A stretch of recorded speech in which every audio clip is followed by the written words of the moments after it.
Satu persatu motor pengendara mogok saat melintas di Jalan Dan Mogot, Cengkareng, Jakarta Barat. Pemotor nekat menerjang banjir agar bisa sampai di tempat kerja. Ketinggian banjir bahkan mencapai setengah meter. Petugas dari suku dinas sumber daya air membantu mengatur arus lalu lintas dan menyedot banjir.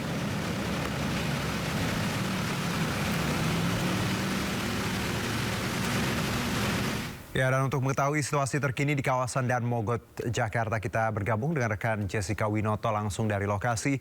Jessica, bagaimana kondisi Dan Mogot sore ini? Silakan. Ya, selamat sore Juno dan juga pemirsa. Untuk kondisi terkini di ruas jalan Dan Mogot yang sempat tadi pagi tergenang oleh banjir yang disebabkan oleh curah hujan yang cukup tinggi sejak Kamis malam. Dan saat ini pun kondisi terkini di ruas jalan Dan Mogot, tepatnya yang mengarah ke arah Tangerang, ini sudah surut, sudah kering, tidak ada banjir lagi. Dan informasinya bahwa tadi sudah ada petugas biru yang telah melakukan upaya penyedotan air banjir, sehingga hal ini memang menyebabkan dan memberikan dampak yang baik terhadap lalu lintas saat ini, karena Juno dan juga pemirsa dapat melihat bahwa di belakang saya ini terpantau arus lalu lintas mengarah Tangerang ini sudah ramai lancar. Sementara untuk arah sebaliknya nampaknya sudah juga telah ramai lancar juga, tidak ada kepadatan. Dan informasinya tadi memang sempat ada kepadatan sedikit, tapi ini memang informasi dari warga, kami bertanya sedikit oleh pengendara yang sempat tersendat oleh kemacetan. Ini disebabkan oleh lampu merah yang berada di depan sana. Lalu juga Juno dan juga pemirsa, kita akan pantau terus bagaimana perkembangan situasi yang ada di sini, karena memang situasi terkini sudah mulai gerimis kembali. Apakah nanti akan terjadi genangan banjir lagi atau tidak, kami akan kabarkan kembali ke Anda. Juno.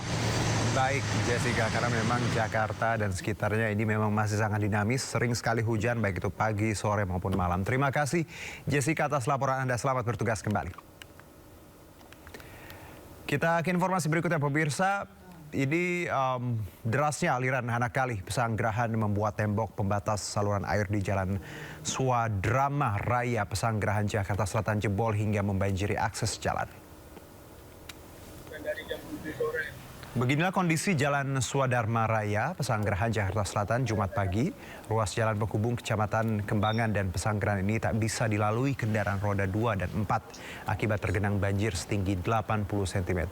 Banjir di ruas jalan ini terjadi akibat jebolnya tembok pembatas aliran anak kali Pesanggerahan yang mengalami kenaikan debit air imbas hujan deras yang melanda sejak Kamis malam. Untuk mengurangi debit air, petugas Sudin Tata Air telah menyalakan pompa air statis yang disiagakan di lokasi. Para pengguna jalan sebaiknya menghindari ruas Jalan Swadarma Raya dan mencari jalan alternatif lainnya. Roda 2 juga nggak bisa, Pak, untuk sementara. Ini ditutup sama warga nih berarti? Ya, warga yang tutup dan tim dari PPSU, SDA. Buat informasi masyarakat. Ya. Kalau mau lewat sini nanti dialihkan kemana, Bang? Dialihkan ke lewat Jalan Haji Ridi, Pak. Sebelah sini, Pak. Nanti tembusnya ke arah Plaza Sipulir. Pemirsa, untuk mengurangi debit air di Kompleks Induk Koperasi Pegawai Negeri atau IKPN Bintaro, 5 mesin pompa air digerakkan untuk menyedot air. Puluhan rumah di kawasan komplek IKPN Bintaro tergenang air setinggi 50 cm karena luapan kali Pesanggerahan. Wilayah tersebut sedang dilakukan proyek pembangunan turap untuk menjaga aliran air. Namun debit air kali Pesanggerahan mengalami kenaikan mulai Kamis malam karena curah hujan yang tinggi. Ya, pada hari ini kurang lebih sekitar 80 rumah yang ada di IKPN yang terkena mungkin sedikit luapan dari kali Pesanggerahan, di mana semalam memang terjadi intensitas hujan yang sangat tinggi, sehingga pada pagi hari ini tadi beberapa rumah agak tergenang oleh aliran air. Alhamdulillah pada pagi hari ini semua sudah bisa diatasi dan sudah menyurut air di lokasi. Hujan deras yang mengguyur sejak tadi malam membuat sejumlah lokasi di Ciledug Raya terendam banjir. Banjir merendam Pondok Maharta, Tangerang, Banten. Ketinggian air yang mencapai lebih dari 30 cm membuat aktivitas warga terhambat. Banjir terjadi akibat hujan deras yang mengguyur sejak malam tadi.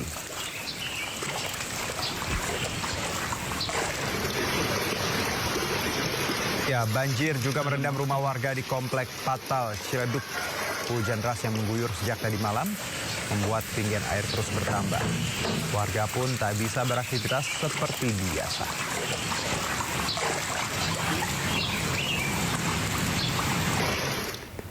Kita beralih ke informasi lainnya, pemirsa. 2 kelompok pemuda di Flores Timur, Nusa Tenggara Timur terlibat bentrok. Akibatnya 1 orang terluka dan belasan rumah warga rusak.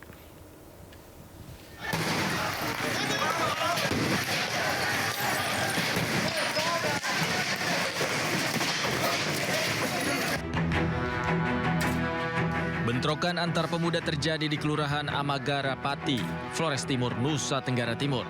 Aksi saling serang ini terjadi akibat perselisihan 2 kelompok pemuda dari 2 wilayah. Mereka terlibat aksi saling lempar batu, kayu, serta bom molotov.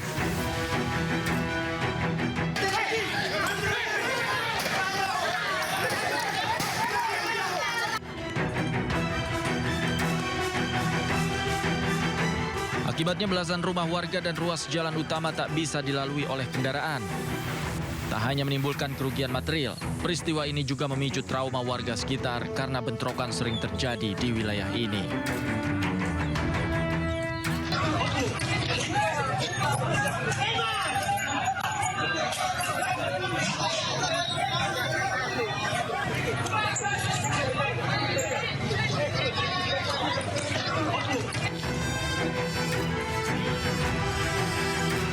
Polisi mengerahkan puluhan personil untuk membubarkan bentrokan ini. Bahkan, gas air mata dan tembakan peringatan terpaksa dilakukan untuk mengamankan situasi. Hingga kini, petugas terus berusaha mediasi kedua pihak agar bentrok susulan tak lagi terjadi. Dari Flores Timur, Nusa Tenggara Timur, Joni Nura, iNews melaporkan. Pemirsa, keberadaan lapangan pedal di tengah permukiman penduduk di Jalan Haji Nawi, Cilandak, Jakarta Selatan memicu masalah baru. Warga mengeluhkan kebisingan luar biasa dari lapangan pedal yang dioperasikan hingga larut malam.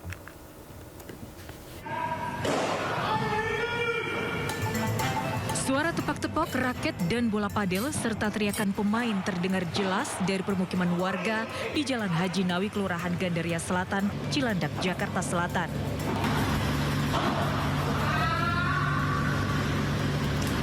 Suara bersumber dari lapangan padel yang berada tepat di tengah permukiman.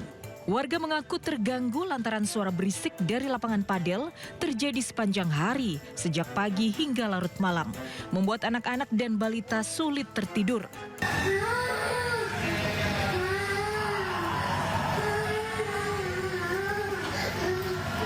Tidak hanya bising suara, bola padel juga beberapa kali mengenai rumah warga lantaran lokasi lapangan yang benar-benar menempel dengan rumah warga. Warga sudah berkali-kali melapor ke aplikasi Jaki dan layanan polisi 110 sejak akhir Januari lalu, tapi belum ada tanggapan. Ada, karena kan mereka beroperasi sejak jam 6 pagi sampai jam 12 malam ya Bu ya. 12 malam, dan itu kita laporkan setiap kebisingan yang ada dan kita eskalasi ke sudin terkait. Lapangan padel yang diprotes warga ini sudah dibuka sejak Oktober 2025, namun warga tidak pernah diberi sosialisasi. Setelah ramai dikeluhkan dan viral, baru kemarin pihak Kelurahan Gandaria Selatan menggelar mediasi antara warga dan pemilik lapangan padel. Dalam mediasi, pemilik padel berjanji akan mengubah jam operasional dan memasang peredam suara di bagian dinding yang berbatasan dengan rumah warga. Dalam proses pemasangan ini juga kami membatasi jam operasional kami di bulan puasa ini menjadi kurang lebih kami mengurangi pembatasan operasionalnya sampai 50%. Pihak kelurahan mengingatkan kebisingan yang ditimbulkan dari lapangan padel tidak boleh di atas 70 desibel. Dari Jakarta, Kiva Lupi, iNews melaporkan. Pemirsa, hati ibu mana yang tidak terluka bila anak-anak mereka menjadi korban perundungan di sekolah. Diduga seorang siswa SMK berkebutuhan khusus menjadi korban perundungan teman-temannya. Sang ibu yang tak terima langsung melapor ke polisi. Seorang siswa kelas 1 SMKN di Surabaya, Jawa Timur diduga menjadi korban pengeroyokan teman-teman sekolahnya. Video pengeroyokan bahkan perundungan korban berinisial AM tersebar di media sosial. Korban tak bisa melawan hingga menderita luka di beberapa bagian tubuh. Ibu korban tak tinggal diam melihat video perundungan putranya. Sang ibu lalu melaporkan peristiwa perundungan itu ke Polrestabes Surabaya. Menurut ibu korban, perundungan terhadap putranya telah sering terjadi. Korban tak bisa melawan karena berkebutuhan khusus dan memiliki keterbatasan pada penglihatan. Sebelum masuk kan saya laserkan matanya itu. Dan agak terang. Terus saya belikan kacamata. Kacamatanya sudah juga patah. Nggak tahu itu patah itu. Di satu temannya patah di ininya, remnya itu. Makanya dia juga nggak mau ngomong. Korban kini dibawa ke RSJ Menur untuk pemulihan kejiwaan. Dari Surabaya, Jawa Timur, Rahmat Ilyasan, iNews melaporkan. Pasca dinonaktifkan BPJS penerima bantuan iuran, banyak masyarakat tidak bisa berobat. Informasi lengkapnya usai jeda berikut.